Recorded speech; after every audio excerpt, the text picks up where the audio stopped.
Start करते हैं question से। इससे पहले वाले वीडियो में भी आपने देखा होगा कि मैंने क्वेश्चंस कराए थे, तो यहाँ पे भी हम चेक करेंगे इंडिपेंडेंट लूप का क्वेश्चन केवल।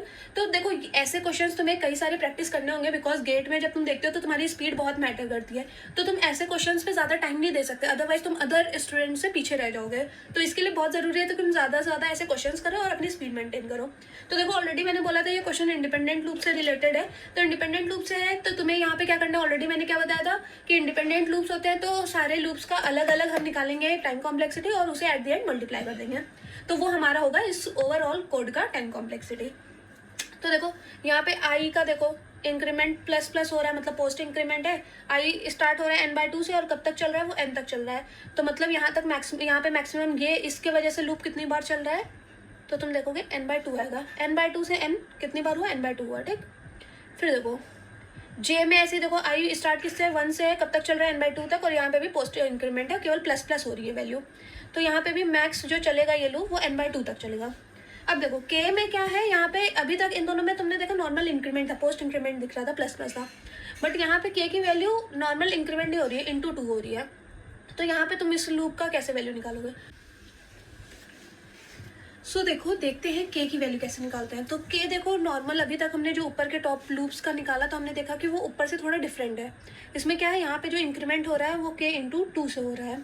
तो अगर तुम देखोगे के हमारा पहले 1 है, देन के की वैल्यू n तक जा रही है, तो इसमें देखो सिंपली यहाँ पे अगर तुम देखोगे तो क्या हो रहा है, 1 से 2 तक जा रहा है, फिर 4 जा रहा है, फिर 8 जा रहा है, एंड सो ऑन। अब तक समझ लो कोई वैल्यू है यहाँ पे, मतलब अप टू समझ लो कोई x तक वैल्यू का तक ये जा रहा है। तो अब इसकी कैलकुलेशन तुम कैसे करोगे, तो मान लो यहाँ पे ये है, ये हमेशा ग्रेटर देन n है, तो यहाँ पे तुम्हारी कॉम्प्लेक्सिटी क्या आ गई, इसे मैं बेटर वे में लिखती हूँ। तो तुम देखोगे तो ये 2 0 है, 2 1 2 2 2 क्यूब एंड सो ऑन, तो x है। तो यहाँ पे ये तुम्हारा कैलकुलेशन। अब देखो तुम ये समझ लो, यहाँ पे देखो अगर कुछ ना समझ में आए ना तो सबसे सिंपल क्या करो कि वैल्यू रख लो। चलो अभी के लिए मैं n की वैल्यू 20 रख दे रही हूँ। तो अगर n 20 है तो पहले k की वैल्यू क्या हो गई, 1 हो गई, 1 × 2 हुआ तो सेकेंड वैल्यू भी 2 हुई मेरी। फिर k की वैल्यू क्या है, देखो 20 से छोटा है, फिर k × 2 हुआ तो 2 स्क्वायर मतलब 4 हुआ, अभी भी वो लेस देन 20 है।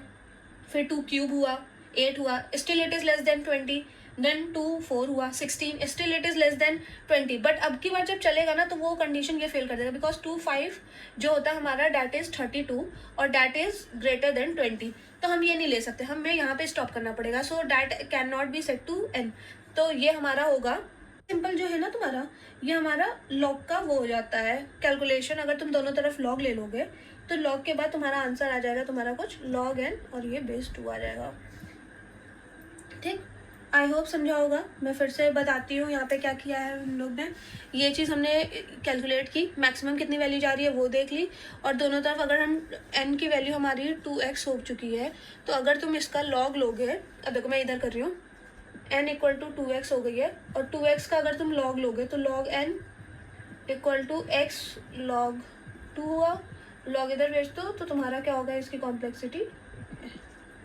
तो तुम्हारी फाइनल कॉम्प्लेक्सिटी क्या आती है, order of n/2 × n/2 × log base 2 n। तो इसको कर दो तो देखो यहाँ से कांस्टेंट तुम हटा सकते हो, तो फाइनल वैल्यू तुम्हारी हुई order of n² log base 2 n। So this is your final answer, okay.